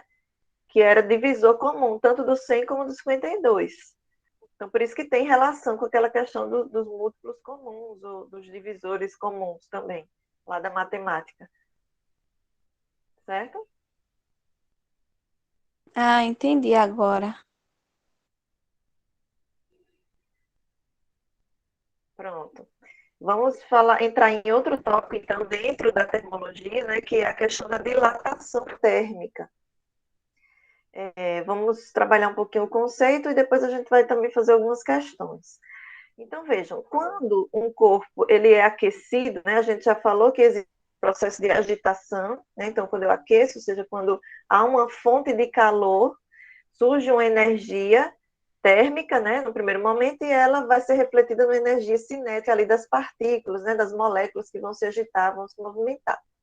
E aí, nesse processo, os corpos eles podem aumentar de tamanho, certo? Então, isso pode se dar pelo afastamento, inclusive, dessas partículas que estão ali agitadas, e esse corpo ele pode aumentar de tamanho. Então, é um processo de dilatação ou expansão que acontece com os corpos. Alguns se dilatam mais, outros se dilatam menos. E aí está relacionado, então, com o coeficiente de dilatação desse elemento, que depende do material, né? Eu gosto muito disso porque puxa para a minha área de materiais, lá na engenharia civil, né? E a gente vai tentar mostrar um pouquinho essa relação também para vocês, tá bom? Então, os corpos eles vão ter sempre essa tendência de expandir quando são aquecidos. E por que isso? Porque as moléculas se agitam, se movimentam e há a possibilidade de haver esse movimento no aspecto físico também, naquilo que a gente visualiza, não só na questão interna lá da microestrutura, tá bom? Então, existe esse mecanismo de aumento de tamanho, que pode ser também um aumento de área ou um aumento de volume, né? A gente pode expandir. Pode passar, Larissa. Então, como eu estava falando, a dilatação ela pode ser linear, que é quando eu tenho um aumento de uma das dimensões, né? Então, considerando essa figurinha aí, onde a gente tem uma barra alongada com um determinado comprimento aí L0 e está submetida a uma certa temperatura T0. Quando essa barra ela é aquecida e eu tenho um aumento de temperatura, e por isso aparece essa parcelazinha aí que é o ΔT, né? Justamente essa variação de temperatura que a Alice já estava falando com vocês. Então, esse corpo aumenta de tamanho também. Então, além de ter uma variação de temperatura, eu vou ter também uma variação de tamanho, certo? Então, a variação do tamanho é proporcional à variação de temperatura e a proporção entre elas é justamente o coeficiente de dilatação. E ele depende, né, como eu tinha dito, do material. Então, alguns materiais, por exemplo, os metais eles expandem mais, eles dilatam mais. Um material cerâmico, ele já não dilata tanto, ele já dilata um pouco menos, certo? Depende também, né, não é uma regra para todos os cerâmicos, né? Dentre os cerâmicos, dentre os metais, eu tenho variações também. Então, é muito próprio de cada material, tá bom? Rebeca, o linear, sim, vem de linha, significa que é em uma só direção, certo? Eu estou observando essa expansão apenas no comprimento, apenas em uma direção. Estou considerando agora só uma direção de alteração do tamanho. Tudo bem? Então, tudo ok com essa relação? Então, eu aqueço, tenho variação de temperatura, vou observar uma variação de tamanho, e elas se relacionam entre si pelo coeficiente de dilatação do material. E justamente esse movimento de aumento de tamanho que a gente chama de dilatação. Tudo ok com o conceito? Alguma dúvida? Quero saber a gente está com 50 pessoas aqui, mais ou menos, né? E a gente tem aí o Mel, que é a Ana, a Rebeca, o Alexander, participando bastante, o Vitor. Aqui também a Tainá falou um pouquinho, a Ruth. Teve uma outra também que falou. E cadê os demais? Tudo certo? Estudados? Estão Professora? aqui com a gente? Diga, Alexander. Olha, a dúvida já de começo assim que eu tenho, é, só aumenta se eu esquentar? Ou pode acontecer de aumentar quando tiver mais frio, ele se expandir também? Ou só aumenta de Não, tamanho quando está quente? pronto, boa, Alexander. Ele pode, quando diminuir a temperatura, ele pode contrair. certo? O mesmo movimento que acontece de aumentar de tamanho quando aumenta a temperatura, pode acontecer o inverso, diminuir de tamanho quando diminui a temperatura. Certo? Pode acontecer. Agora, existem proporções diferentes e, como eu disse, tem muita relação com o material. Então, é muito mais comum a gente falar em expansão, né? Em dilatação, porque, às vezes, depois que esse material expande, não necessariamente ele recupera quando a temperatura diminui. Certo? Então, não é um movimento que aumenta e diminui constantemente, mas pode acontecer o inverso. Tá bom? Vamos lá. Então, ó, Gabriela aqui já deu um oi, Emily, Daniele, muito bom. Acordem, acordem, vamos lá. Vamos lá, Alicia. Pronto. Aí, como eu falei, a gente pode estar considerando esse aumento em uma única direção, que seria a dilatação linear, ou a gente pode estar falando numa área, né? Imaginem aqui essa áreazinha A, né? A área de um retângulo aí. Quando esse retângulo, que pode ser uma chapa, certo? Imagine uma chapa de aço ou de qualquer outro material. Ela é aquecida, então ela aumenta para um lado e aumenta para o outro lado. Os dois lados crescem, né? O crescimento se dá nos dois lados. Então a área aumenta como um todo. Então aqui, quando eu estou tratando de um corpo que tem uma área significativa, né? Porque lá na barra eu tenho um comprimento muito grande, muito maior do que as outras dimensões. Então eu considero esse movimento naquela direção do comprimento. Mas agora eu já tenho uma área, já tenho um corpo cujo formato tem uma área significativa. Então, eu considero essa expansão em toda a área, né? Toda a área aumenta porque o aumento vai se dar nos dois lados. Então, eu tenho aí a dilatação superficial. Isso, Mel, que a fórmula vai ser a mesma, é isso que eu ia falar agora. Eu vou considerar também a variação de área, que vai ser proporcional à variação da temperatura, e agora o coeficiente que garante essa proporcionalidade, a gente vai chamar de coeficiente de dilatação superficial, e não linear, que era o antes, certo? Isso, só muda a variável. Antes a gente estava trabalhando com comprimento, agora a gente está trabalhando com área, e o coeficiente, que antes era o linear, agora é o superficial, tá bom? Superficial, porque tem a ver com superfície, que seria um sinônimo para área, tá bom? Aí pode passar, Alicia. Aí a gente pode expandir isso para o volume como um todo, certo? Então, do mesmo jeito, se eu considero agora um corpo tridimensional, né, onde as três dimensões, né, são significativas em termos de ordem de grandeza, então ele vai variar numa direção, né, no comprimento, na altura e na profundidade. Então, a variação vai se dar nessas três direções, e aí o volume como um todo aumenta também. E aí a mesma coisa, a variação do volume vai ser igual, né, o volume inicial, vezes o coeficiente de dilatação volumétrica, vezes a variação de temperatura. Então, agora, a grandeza que eu estou trabalhando agora é o volume, e o coeficiente eu vou chamar de coeficiente de dilatação volumétrica. Tá bem? Então, o mesmo entendimento, só a gente imaginar, tem muito a ver com o corpo que a gente está trabalhando, o formato dele, né? Qual é a área de interesse de observação que a gente tem, certo? Com relação aos tamanhos das suas dimensões. Pode passar, Alicia. E aí, essas três grandezas aí de dilatação, né? Elas se relacionam. Então, eu tenho a dilatação linear, a dilatação superficial e a dilatação volumétrica, resumindo aí as fórmulas. Esse delta teta que vocês estão vendo aí no final, circula aí, por favor, Alicia, com um laser. Esse delta tetazinho aí seria a variação de temperatura, certo? Outra forma de a gente ver a temperatura, tá bom? Em alguns problemas vocês vão encontrar essa letrinha grega aí que é o teta, certo? Peraí, vou explicar já já, viu, Rebeca? Vou voltar. Aí só passa um pouquinho, Alice, só para fechar esse entendimento aqui. Então, ó, essas três grandezas, a dilatação linear, os coeficientes, na verdade, né, de dilatação linear, de dilatação superficial e de dilatação volumétrica, eles estão relacionados dessa forma. Alfa sobre 1, que é o coeficiente de dilatação linear, é igual a beta sobre 2, sendo que beta é o coeficiente de dilatação superficial, que é igual a gama sobre 3, que é o coeficiente de dilatação volumétrica. Então, para um mesmo material, né, eu vou manter essa proporção aí. Aí volta um pouquinho, Alicia, por favor.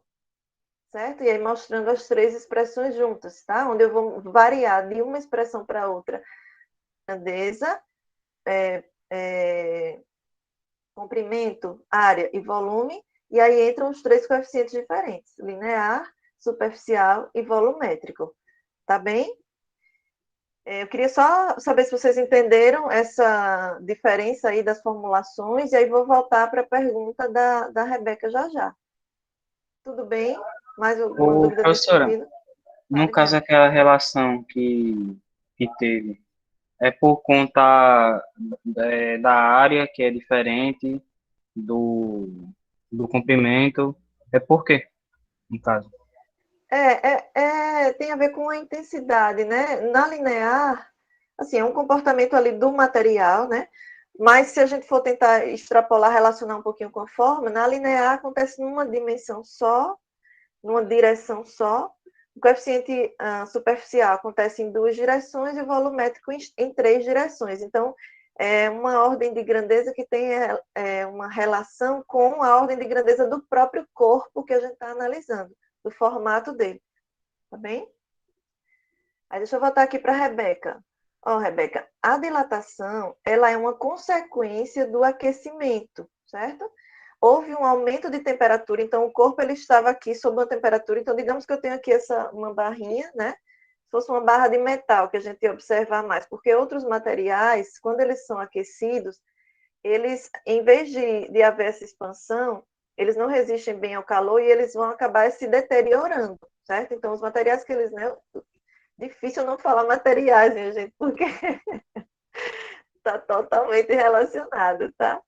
Então, alguns materiais, quando eles forem aquecidos, eles vão se consumir, vão se degradar, vão entrar em processo de fusão, né? E aí vou haver uma alteração de estado. E outros, eles vão conseguir expandir mais, né?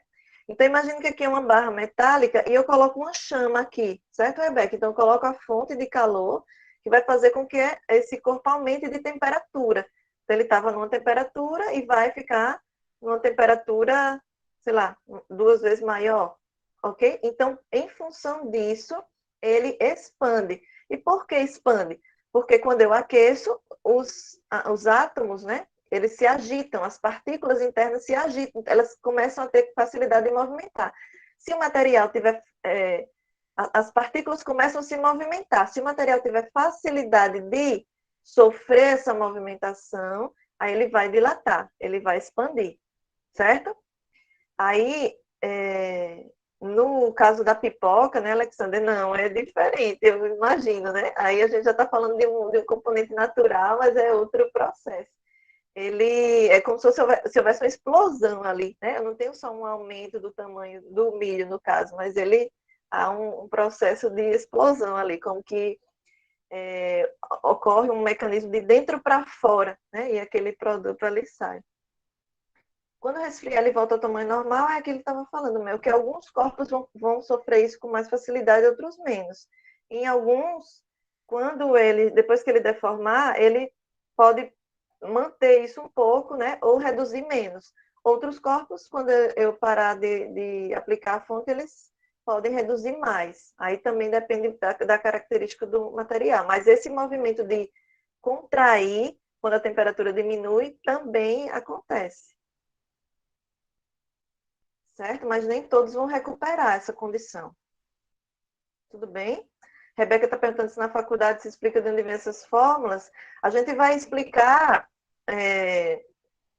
Rebeca, essa questão do comportamento do material e sempre olhando para a parte mais interna dele, átomos para as moléculas, o que acontece internamente para fazer com que ele se comporte assim, né? Então, a gente trabalha um pouco isso, sim. O Vitor está falando aqui do problema dos trilhos dos trens. Né? Antigamente tinha um problema quando eles aqueciam, justamente porque eles são metálicos, né, Vitor? Então, os metais eles sofrem mais esse mecanismo. E aí, se eu for explicar, eu vou entrar na química aqui já também, viu, gente? E aí é legal essa parte, porque tem a relação da física com a química. E aí, só falando um pouquinho, os metais eles têm a ligação metálica. E aí, não sei se vocês lembram lá da química, que na ligação metálica tem aquela nuvem de elétrons, né? Então, os elétrons eles estão muito livres ali. Se eles forem aquecidos, eles se movimentam com muita facilidade. E é por isso que o metal dilata muito mais, né? É mais condutor de calor também. Então, tem um monte de coisa aí que a gente for explorar. Pode passar, Alicia. Pronto, aí eu vou falar um pouquinho disso na engenharia, né? Pode passar de novo, já 2, eu acho. Ah, pronto, aí. Falando um pouquinho de materiais de construção, que é a minha área, como eu falei, né? Então, como o Vitor já trouxe um outro exemplo aqui, que é dos trilhos de trem. Então, a gente tem isso aplicado muito em várias situações. Vocês já viram isso aqui que eu estou mostrando? O que é que está sendo feito aí? O rejunte, né, Alexandre? Então, estou Eu pensei que ela colocando. estava limpando. Não, estou aplicando, por isso que eu estou mostrando aqui, né? Uma parte branquinha e outra parte com fundo mesmo, que seria um bloco, um concreto. Pode falar, Vitor.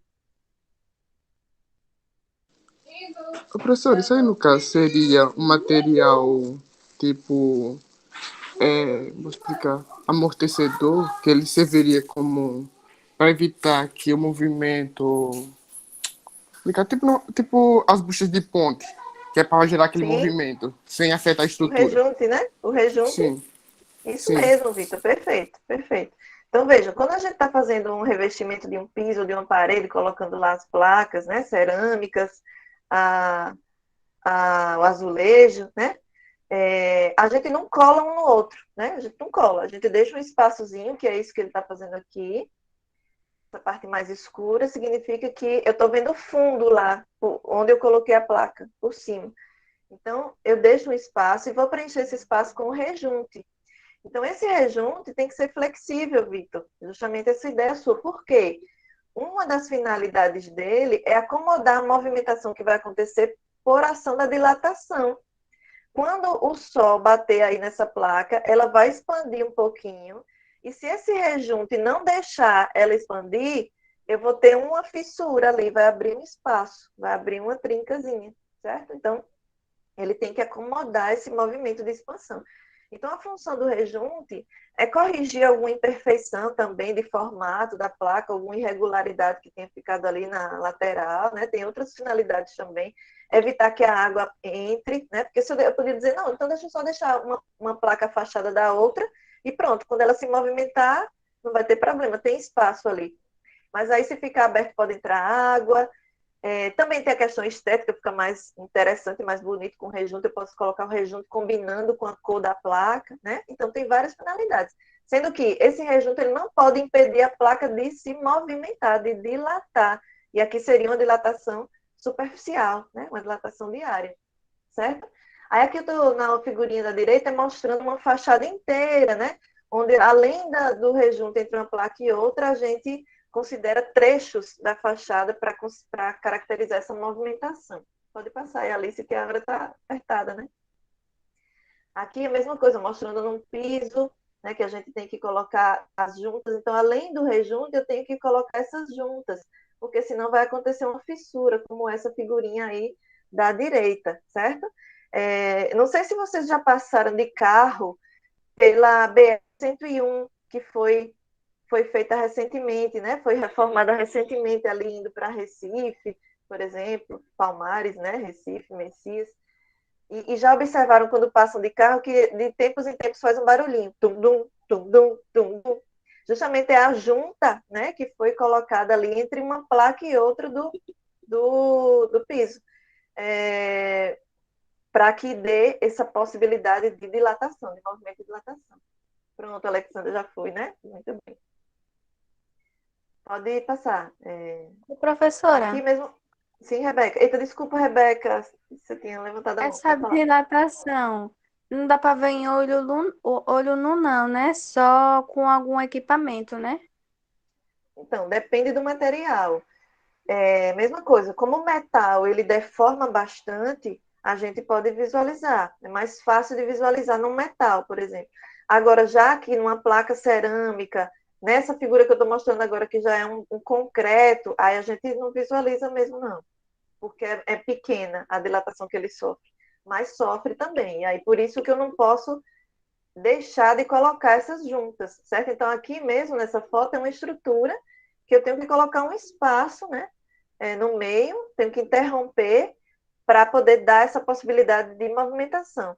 Quem daqui de vocês, se já tiver ido lá no CETEC, na UFAL, quem for já desde o PAESP Júnior, né, vai ver que tem uns locais lá, como ali é uma estrutura bem comprida de concreto, aí tem uns trechos da estrutura que são interrompidos, que é justamente onde eu tenho essa junta para possibilitar a dilatação, a movimentação, certo?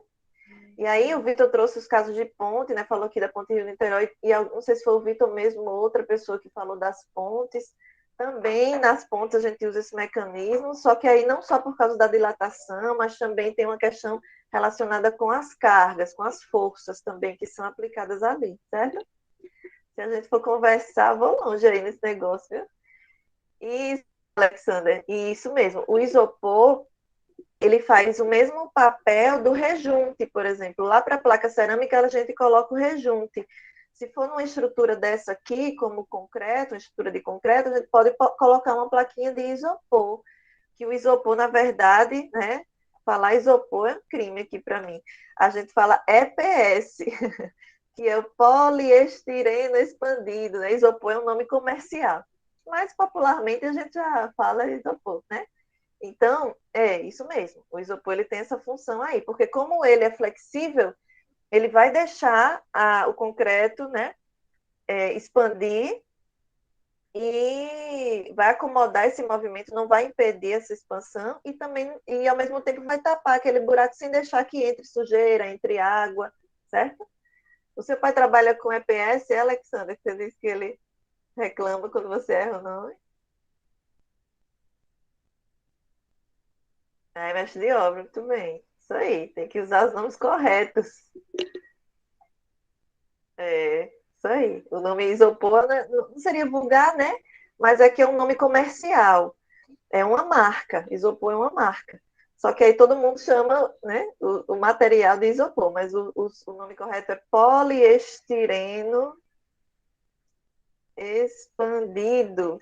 E a sigla é EPS. Não deixem não falar sobre materiais, que eu me empolgo, viu? Vamos lá. Então pode passar aí, Alicia.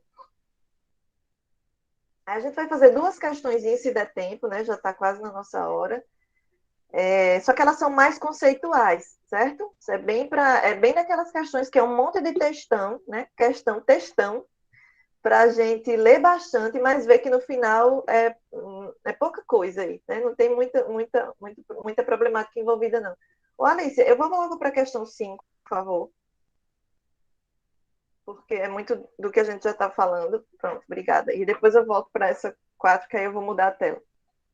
Então, gente, vamos ler aqui comigo, ó. É bem aquilo que a gente já estava falando, certo? Isso caiu no Enem de 2018. Alguns materiais sólidos são compostos por átomos que interagem entre si, formando ligações que podem ser covalentes, iônicas ou metálicas. Olha lá a química, certo? É uma questão de física, mas que faz muita referência à química. Porque, né? Esse comportamento é próprio do material e aí tem tudo a ver com a ligação química do material. É isso que a gente explica na faculdade, Rebeca, a gente tenta fazer essa relação. Então, a figura que vai aparecer já já, na próxima slide, representa a energia potencial de ligação em função da distância interatômica de um sólido cristalino. Veja, distância interatômica quer dizer a distância entre os átomos, certo? Um átomo tem uma certa distância do outro, tá bom? Então, não tem nenhum palavrão aí. A distância entre os átomos de um sólido. Todo sólido ele tem suas moléculas, tem seus átomos e eles estão a uma certa distância um do outro, tá bom? Aí, a gente vai ver que na temperatura de 0 Kelvin, a distância de equilíbrio era para ter colocado a figura junto, né? Mas o texto ia ficar tão pequenininho. Então, a gente vai ver lá que na distância de 0 Kelvin, que é a distância de equilíbrio entre átomos, eu tenho o mínimo valor de energia potencial. A gente vai ver já já. E acima disso, a energia térmica fornecida aos átomos aumenta sua energia cinética e faz com que eles oscilem em torno de uma posição de equilíbrio média. Ou seja, o que é que tudo isso está sendo falado aqui, está dizendo aquilo que a gente falou já desde o início da aula.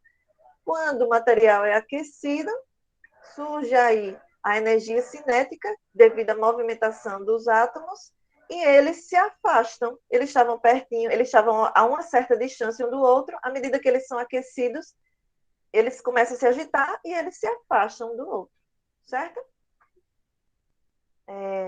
Aí tem outros textos que não vão trazer, é só complementar, né, no final, aqui a distância de ligação pode variar sobre toda a extensão das linhas horizontais, e está dizendo que a temperatura varia de T1 a T4 aumentando. Passa aí, Alicia, por favor. Então, a figurinha é essa, ó.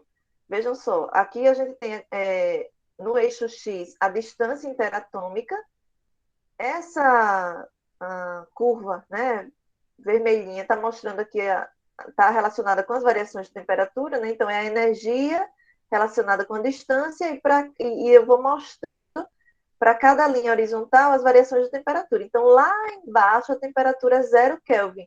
E essa temperatura vai aumentando. T1 é maior, T2 é maior ainda, T3 maior ainda, T4 é maior ainda. Não sei quanto, mas eu sei que de T1 até T4 a temperatura vai aumentando. E essa bolinha, esse círculo vermelho cheio, que até a questão faz referência, está mostrando a distância entre as partículas. Então, na condição de equilíbrio, na menor temperatura lá, que é a temperatura de 0 Kelvin, a distância é essa chamada de R0. E à medida que a temperatura vai aumentando, a bolinha vai mudando de lugar. Vocês podem considerar essa mudança de lugar da bolinha como o afastamento dos átomos. Os átomos vão se separando um do outro, certo? Então, a pergunta diz assim, né? O deslocamento observado na distância média revela o fenômeno da...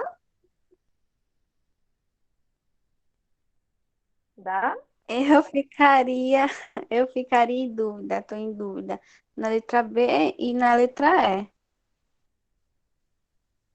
Vamos lá. Aqui o pessoal está colocando B, dilatação, certo? Então, justamente é a dilatação, certo, gente? É aquilo que eu tinha explicado. Os corpos, eles aumentam de tamanho porque as moléculas, né, os átomos ali internos se agitaram e se afastaram. No momento em que eles se afastam, a gente percebe essa alteração no corpo, né? A gente percebe isso fisicamente. Percebe para todos os corpos, como a Rebeca tinha perguntado? Não, para uns mais do que outros, porque alguns expandem muito mais do que outros. E aí, por isso que para os metais, isso é muito mais expressivo, por causa da ligação metálica. Então, seria dilatação mesmo.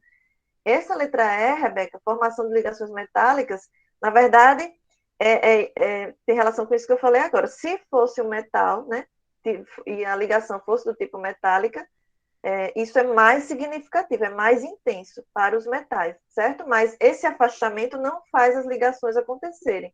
Na verdade, os átomos já estão ligados por um determinado tipo de ligação. E agora eu vou aquecer e eles vão se afastar. Tá bom? Deu para entender? Deu. Pronto. Não sei se dá tempo de fazer a outra, Alicia. A 3. 3 não, 4, né? Eu esqueci de mudar o número. Não sei, a gente pode dar uma lida, pelo menos, ou falar a lógica da questão. Pronto, ela é bem simples. Volte aí, por favor. Eita. Oi, minha conexão uma das conexões caiu aqui. Vamos lá, gente. Vamos ler aqui juntos. E peraí, parece que alguém tinha feito uma pergunta bem na hora que a minha... Opa. Bem na hora que a minha conexão caiu. Professora, mas por quê? Por que exatamente? Tipo, eles vão se batendo até se distanciarem. Eles não necessariamente precisam se bater, Alexander, mas eles se agitam, né? Eles estavam ali paradinhos, estavam estáticos, né? Se a gente for fazer até relação lá com a cinemática. E eu aqueci, na hora que eu aqueço, eles começam a se movimentar. Então, eles têm essa possibilidade de se afastar, certo? Então, no primeiro momento, sem a fonte de calor, eles não tem tanto essa possibilidade de se afastar. Claro que nos metais isso é mais intenso, porque os elétrons já estão livres, então, naturalmente, eles já têm uma movimentação mais facilitada, certo? Mas esse estímulo de afastamento pode acontecer também por uma ação mecânica, por exemplo, eu aplicar uma força, certo? Por isso que quando eu aplico uma força, né, pode acontecer uma mudança de formato, porque também esses átomos, eles conseguem escorregar um por cima do outro, tá bom? Vamos ler aqui a questão 4, ó. Durante uma ação de fiscalização em postos de combustíveis, foi encontrado um mecanismo inusitado para enganar o consumidor. Durante o inverno, o responsável por um posto de combustível compra álcool por zero, né? Está considerando aí que é R$ 0 o litro, a uma temperatura de 5 graus, certo? Então, ele compra o álcool nessa temperatura, 5 graus Celsius. E aí, na hora para poder revender, ele instalou um mecanismo. Cadê? Me perdi. Instalou-se um mecanismo na bomba de combustível para aquecer, para que atinja a temperatura de 35 graus, sendo o litro de álcool revendido a 1,60. Então, veja só, o álcool vai ser aquecido na bomba e aí ele vai expandir, certo? Vai haver um aumento de volume. Só que esse aumento de volume se dá pelo afastamento das moléculas. Não sei o que foi que eu estava pensando em falar, acho que eu ia falar dilatação, misturei, dilatação com afastamento. Então, se dá pelo afastamento das moléculas. Então, eu não acrescentei material ali, eu não vou acrescentar mais líquido. Eu vou ter a mesma quantidade de líquido, só que as moléculas vão estar mais afastadas, então vão ocupar um volume maior. Conseguem perceber aí o ponto de engano, né? Como é que o motorista ia ser enganado, né? Ele ia levar a mesma quantidade de material, só que estava expandido por causa do aquecimento. E aí ia vender a 1,60, certo? Comprou a zero, né? Aí um valor hipotético e vendeu por 1,60. Diariamente, o posto compra 20 mil litros de álcool a 5 graus e os revende. Então, ele compra 20 mil e vende 20 mil todos os dias, tá? Então, com relação à situação hipotética descrita no texto, e dado que o coeficiente de dilatação volumétrica do álcool é de 1 vezes 10 a menos 3 graus Celsius a menos 1, que é a unidade, desprezando-se o custo da energia gasta no aquecimento do combustível, o ganho financeiro que o dono do posto teria obtido, devido ao aquecimento do álcool após uma semana de vendas, estaria entre...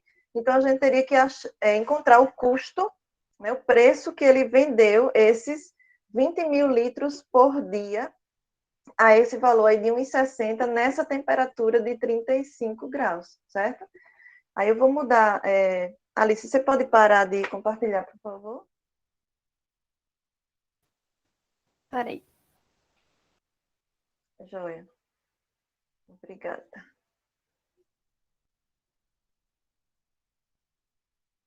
Pronto.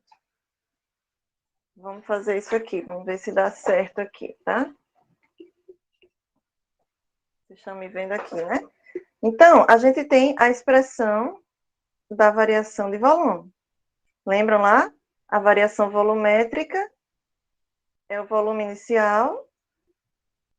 Não está não apresentando mais?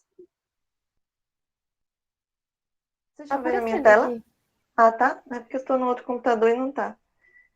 Vezes o coeficiente de dilatação volumétrica vezes a variação de temperatura. Não foi assim que a gente falou? Certo? Então, vamos lá. Deixa eu abrir aqui. Deixa eu abrir aqui para pegar os valores, certo? Então, a gente tem eu vou ter, nesse líquido vai sofrer uma determinada variação de volume, sendo que o volume inicial era de quanto? Deixa eu até apagar aqui. Opa. 0.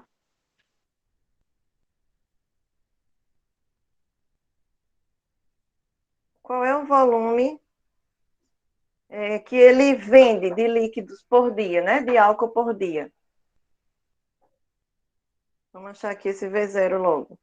Ó, ele fala lá na questão que o posto compra por dia 20 mil litros e vende esses 20 mil litros. Então, o volume inicial dele é 20 mil, certo? Vou colocar aqui 20 vezes 10 ao cubo. Tá bom? Certo? É o que ele compra. Ele compra os 20 mil litros.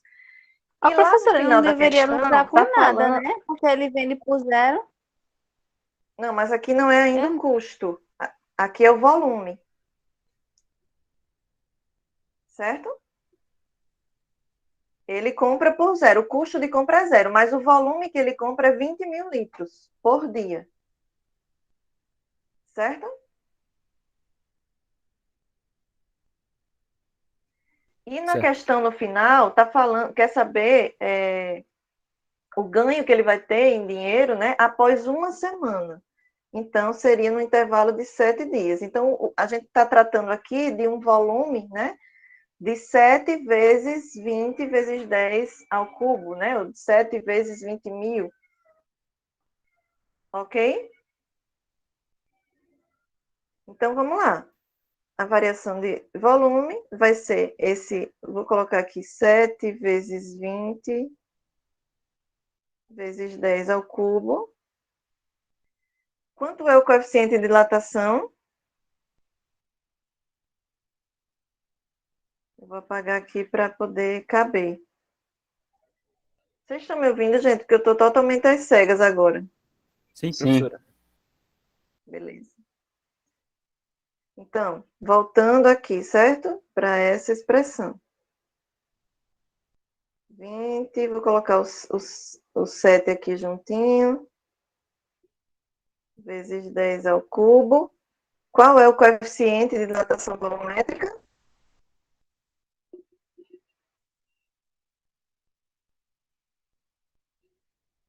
Vocês não estão vendo, gente, desculpa. É 1 vezes 10 a menos 3. E aí não deu para decorar, né? E a variação de temperatura, ele compra o álcool a 5 graus e na hora de revender, ele aquece esse álcool até 35 graus. Então, qual é a variação de temperatura? 30 graus. Isso mesmo, certo? Pronto, então agora é só a gente fazer essa conta. Só que ainda estou achando o volume, certo? Gente, se eu tenho aqui 10 ao cubo vezes 10 a menos 3, tudo bem com vocês que eu posso cortar? Sim. Sim, professora. Tudo bem? 10 a menos Sim. 3 significa que eu estou dividindo por 10 a 3. Então, 10 a terceira dividido por 10 a terceira dá 1, então eu posso cortar aqui. Então, eu vou multiplicar. Vamos fazer a conta mais simples aqui possível. Então, 3 vezes 2, 6. 6 vezes 7. 42. Isso, 42. E vou acrescentar quantos zeros? 2 zeros, né? 2 zeros. 3 vezes 2, 6. Vezes 7, 42. E tenho aqui esse zero e esse zero. Tudo bem? Certo? Então, Certo. isso aqui Certo. em litros. Certo? Então, o que ele ganhou de volume, de aumento de volume, foi isso. Certo? Aqui justamente é a variação do volume. Quanto isso equivale em dinheiro? Ele consegue vender o litro por 1,60. Então, 1,60 vezes 4.200 vai dar o custo aqui no final dele, né, o ganho dele, vai ser de 6.720. Ok? Então, no caso que a gente está achando, professora, é 1,60 por litro, no caso. Né? Ele vende a 1,60 por litro, isso. O litro, né, na questão está dizendo, o litro de álcool revendido é revendido a 1,60. Então, se o total de volume que ele conseguiu revender, né, foi de 4.200, a variação em relação ao volume que ele comprou, então o lucro que ele teve foi de 6.720. Certinho? Ele deveria dar isso de graça, né? Porque ele compra por R$ 0. A questão ela traz uma condição bem incomum, né? Porque ele não vai comprar a zero também. Só que como a gente está falando de variação, então é aceitável, né? A gente pode considerar que, na verdade, ele está tendo esse lucro, né, de 6 mil e pouco, já considerando o que ele gastou para comprar com o valor de revenda, certo? Mas vejam, é uma questão simples de dilatação, né? A conta é muito simples, não sei se vocês acharam complicado, só que tem toda uma historinha por trás. Então, a gente tem que ter paciência de ler, né? Ler com calma, extrair as informações devagarinho, para poder chegar, né, no entendimento da questão e aí fazer a conta. Então, o primeiro passo é o entendimento. A conta, às vezes, vai ser uma conta muito simples, né? Só que se eu não tiver entendido o que eu estou fazendo, eu não vou conseguir fazer a conta porque faltou o primeiro momento ali, que foi do entendimento, tá bom? Então, paciência para ler e extrair as informações com calma. Mas é isso, gente. Qualquer coisa, vocês entram em contato conosco ao longo da semana, né, Alicia? Isso. Professora, só uma dúvida rapidinho, tipo, um negócio que eu tava aqui pensando na minha cabeça, eu tô querendo saber se realmente serve ou não. No caso, naquela parte lá quando a gente tá falando da dilatação, no caso, quando acontece a agitação dos átomos, no caso, né, correto? No caso, o que eu tava imaginando, sabe o que que era? Tipo, digamos assim, uma casca, um reservatório. Aí eles começavam a se agitar mais, aí se, de certa forma ia se batendo, sabe, dentro do reservatório e expandindo ele um pouco. Até um certo limite onde, se continuasse fazendo isso, ele cederia, tipo, explodiria, alguma coisa assim. É basicamente isso mesmo ou tá totalmente errado? Alexander, eu estava dando uma olhada aqui no chat, porque eu estava meio às cegas antes, e não sei se eu entendi tudo que você falou, mas se a Alice tiver entendido e quiser responder, mas você está querendo dizer de um líquido, por Como se exemplo, eles estivessem acondicionado dentro. dentro de um Sim, recipiente, é isso? como se estivessem dentro de alguma coisa. Pronto. Então, e se ele estiver totalmente confinado, né, aí esse seria o problema, pode gerar uma explosão, é isso? Não, tipo, se ele Porque estivesse se tiver, veja, se ele confinado, estiver dentro de um recipiente, mas tiver espaço ainda, ele expande e ocupa o volume do recipiente. isso, Agora, se expande-se chegar a um mais ponto que gás. ele não tem mais, né, espaço para movimentação, ele pode até, dependendo da pressão que esse aumento de volume causar, pode gerar uma ruptura. Aí a gente já entra com questões Mas de existe pressão mesmo essa também, casca? questão mecânica. Hã? Existe mesmo assim essa casca para os átomos, digamos assim, tipo assim, para os corpos materiais, no caso. Não, não. Entendi. Porque eu tava relacionando com isso, sabe? Deu para entender agora. Mas assim, tá dentro do ferro, aí daí vai se expandindo por dentro do ferro Ah, tá. até Você está expandir o falando do ferro, átomo, entendeu? tudo bem, tudo bem. Você está falando do átomo em relação a. Ok. Não. Ele vai aqui ficar ali dentro daquela região. O que acontece é essa expansão do corpo como um todo. E aí o átomo ele vai ocupando, aumentando de espaço e o próprio corpo vai acompanhando essa movimentação também, se, né, o material do corpo dá essa possibilidade. O que pode acontecer é chegar a fissurar. Quando o material ele não tem essa possibilidade de expandir tanto pela ação do calor, ele vai romper. Aí essa ação gera uma pressão, né? Uma força também. No caso, existe uma diferença entre o corpo e os átomos, porque geralmente eu achava que era a mesma coisa, sabe? O átomo, aqui, pelo menos no contexto que eu estou falando, o átomo é o elemento químico lá da ligação da molécula, certo? E o corpo, eu estou falando na escala macro. Então, isso aqui é um corpo que internamente tem várias moléculas e vários átomos, né, ligados nessa molécula. Entendi, agora eu entendi. Agora foi. Certo? Beleza. Porque sair com dúvida não dá certo, não. Só depois fica se Não matando. dá. Tem que Tchau, perguntar professora. mesmo. Isso é ótimo. Muito bem. Obrigado, Tchau, gente. tchau. Desculpem Acho aí que já pela devia parar demora. de gravar. Vou parar. Tchau. Bom fim de Tchau, semana. tchau. Para você também. Obrigada.